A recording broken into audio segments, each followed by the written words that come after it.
Thanks, Danny, for that recap and for the breathing. I think sometimes I forget to do that in the morning.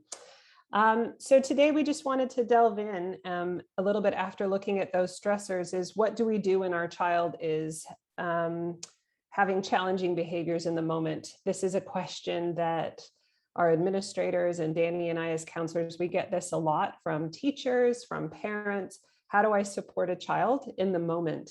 And so I've got a nifty little acronym here, and we're just going to go through each one a little bit. And so the first one is self-regulate, and that is not for your child, that is for you. And that's why the breathing and examining your stressors was so important from last week. And so you just want to take a minute to pause, especially when you feel that your child is triggering negative behaviors in you or negative feelings. So how am I feeling right now? And what does that mean? And then the most important question is, can I engage with my child in a calm, connected manner? And so the question follows, if you can't do that, then what do you do? And especially now, since most of us are in our homes with our children all the time, it's making space and finding ways to give yourself some space to calm down and regulate before you interact with your child who's having that challenging behavior. And those behaviors may look like yelling or screaming, defiance. They don't want to do what you're asking them to do. And then if you do have someone else in the house with you, if you can't attend to your child in that moment in a calm manner, could you ask someone else to step in?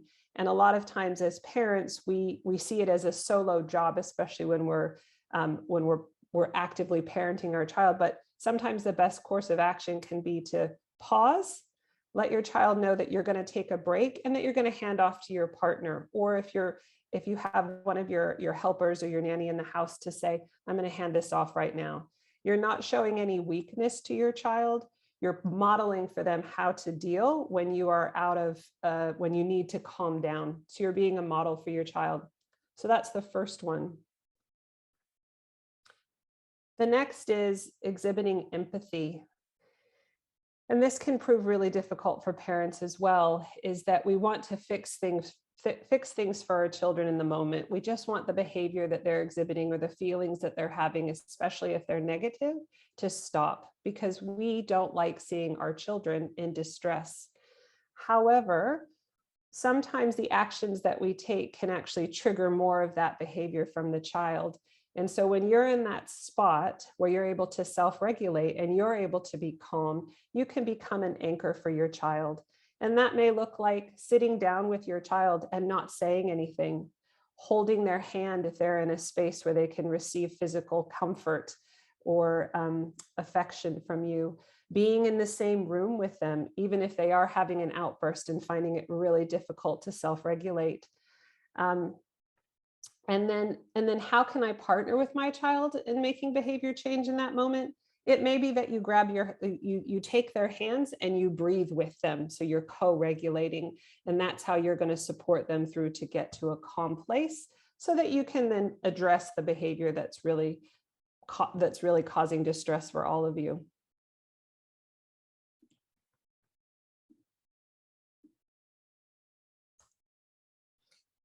All right. Assist with regulation.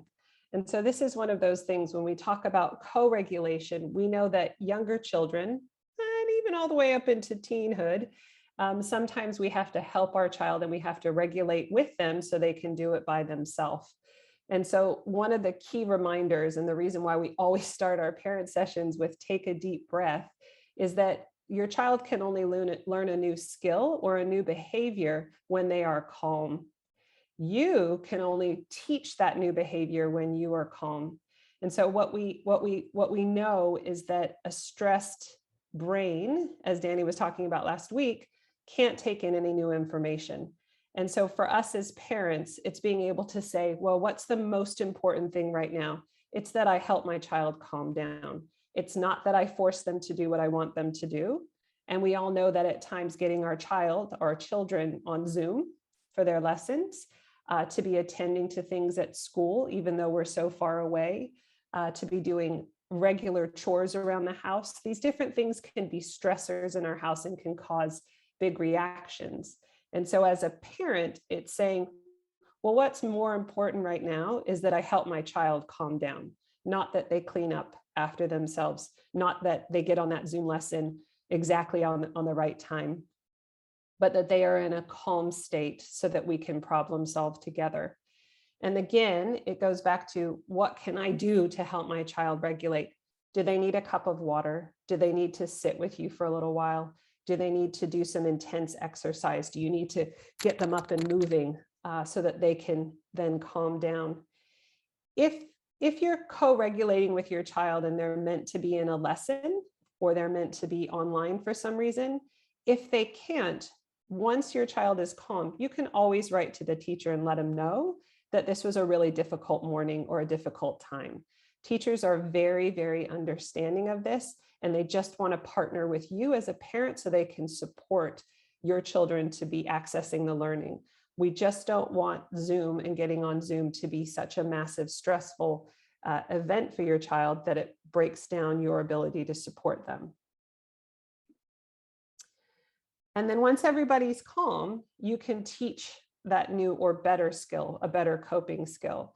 And so what that looks like is, how do you normally teach a skill to your child? You break it down into small, manageable chunks. You scaffold them for success. You do it with them, and then you give them some gradual release so that they can work on that on their own. And that's what it's like across the lifespan, at least until they leave us and they go away to university. So it's really thinking about, in a calm moment, what is the skill that I need to teach my child so that they can manage in that moment? And then working on that when you're both calm together.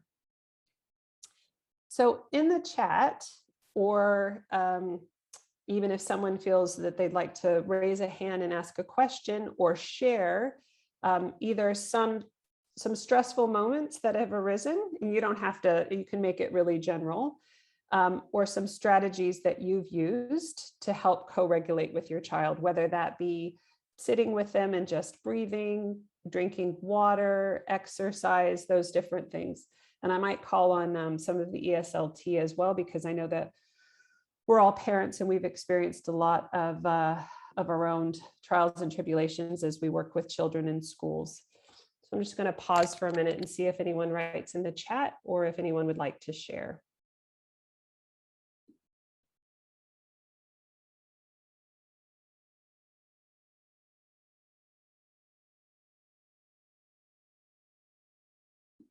Thanks, Danny.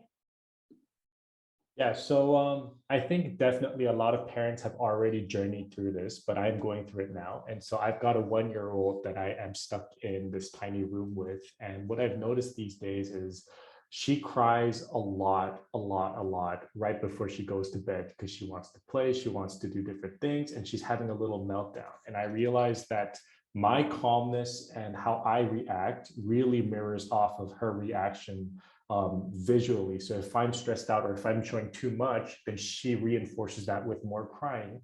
But if I'm calm and I talk to her and I help her kind of with my hand, if I'm like kind of doing a rhythm that's slower, she calms down much quicker than if I try to do something else by, for example, like trying to change her attention to something else. And so for me, I realized that it's not necessarily, yes, my baby's upset and I want her to stop crying instantly, but it's also examining how am I going to respond and how am I in that moment. That makes a big difference as well. Thanks, Danny. I see some nodding heads and some knowing glances. So this week, what we'd like to ask you to do is continue working on last week. And I'm just going to pass over to Danny to talk through the rest of the homework.